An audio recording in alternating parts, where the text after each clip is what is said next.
These are helpless parents in this protest held in Pakistan's capital Islamabad. They have a tragic story which they say no one is willing to listen in Pakistan. Their two sons, one after the other, disappeared. One of them disappeared 7 years ago, while the another one just last week. They have no clue about the whereabouts of their sons. If my sons are found guilty, the government must punish them. But if not, then must set them free. But no one in the government listens to us. We don't know what to do.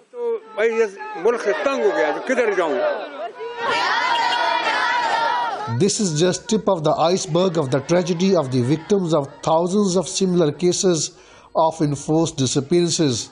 It all started in late 2001 when the US-led NATO forces invaded neighboring Afghanistan and Islamabad joined their so-called war on terror.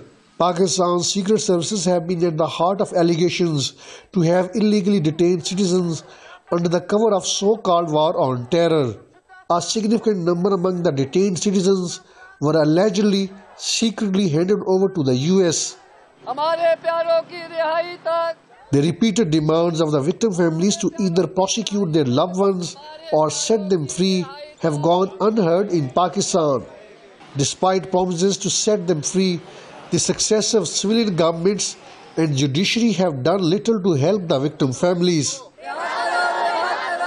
The country's military-run secret services have mostly defied the orders of Pakistan's superior courts to release the missing citizens, languishing in jail for years, some of them well over a decade without any charge sheet. There's no power with the politicians. There's no power in the democracy in Pakistan. They cannot ask them. There's no accountability of the intelligence agencies for doing illegal activities. They are out of the ambit of law. They can do anything. Any army person, any uniformed person can just blame anybody and that person will be disappeared. That person will be in jail.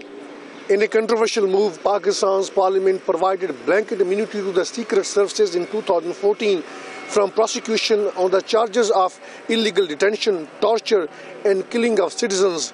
Nonetheless, this did not bring any significant let-up in enforced disappearances in Pakistan. Javed Rana, Press TV, Islamabad.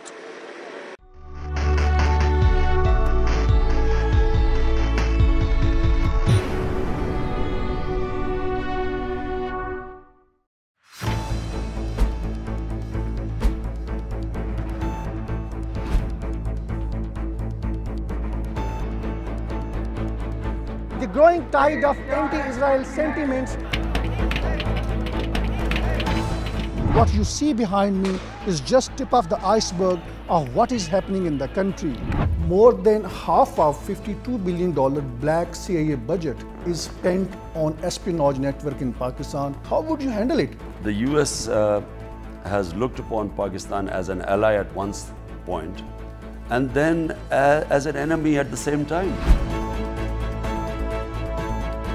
That is going to be the first legal reason on the basis of which he is going to be instantly ousted by the Supreme Court of Pakistan.